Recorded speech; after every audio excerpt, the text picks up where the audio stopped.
சேலம் மாவட்டத்துல மேட்டூர்னு ஒரு சின்ன கிராமத்துல இந்த அரவிந்த் பையன் வசிச்சுட்டு வந்துட்டு இருக்கான். இவன் இப்போதைக்கு 5வது தான் படிக்கிறான். இவனுடைய மூஞ்சில ஒரு மிக்ஸ்ட் ஆஃப் எமோஷன்ஸ் தெரியுதுல்ல. ஒரு ஆசை, ஒரு கனவு, இந்த மாதிரி கலந்த ஒரு உருவம் தான் இந்த அரவிந்த். இவருடைய அப்பா ஒரு விவசாயி தான். தலைமுறை தலைமுறையா இவங்க தலைமுறையே விவசாயம் நம்பிதான் இருக்குன்னு இவங்களோட அப்பாவும் விவசாயம் நம்பி போயிட்டாங்க. அவனோட கனவை பத்தி நினைச்சிட்டு இருக்கும்பொழுது ஆசிரியர் பாடம் எடுத்துட்டு இருக்கும்போது இவன் வெளியே பார்த்துட்டு இருந்தான்.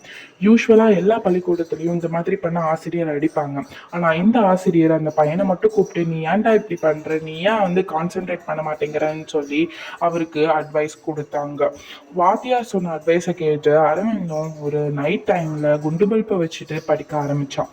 இந்த பையனுக்கு பெரிய ஆசை இருக்கு. அது என்னங்கிறத வீடியோ ஃபுல்லா பாருங்க. அதுக்கப்புறமா ஒரு 15 வருஷத்துக்கு அப்புறம் நல்லா படிச்சு முடிச்சுட்டு வெளியில நம்ம சிட்டிக்கு போய் காசு சம்பாதிக்கலாம்னு சொல்லிட்டு சிட்டிக்கு போக ஆரம்பிச்சான்.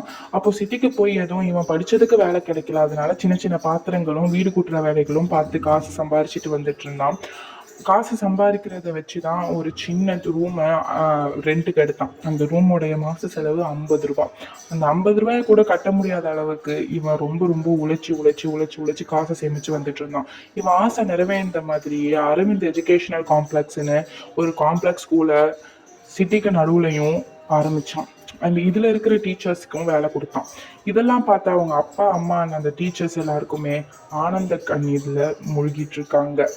அவங்க அப்பா நினைச்சிருப்பாங்க இவன் ஒரு விவசாயி தான். ஆனா இப்போ ஒரு பெரிய காம்ப்ளெக்ஸோடைய பிரின்சிபலா அவன் இங்க நிற்கும் போது அவங்க அப்பா அம்மாவோட கனவுகள் நிறைவேறிடு. இன்னைக்கு அந்த வாத்தியார் சொன்ன அட்வைஸும் பழிச்சிருச்சு.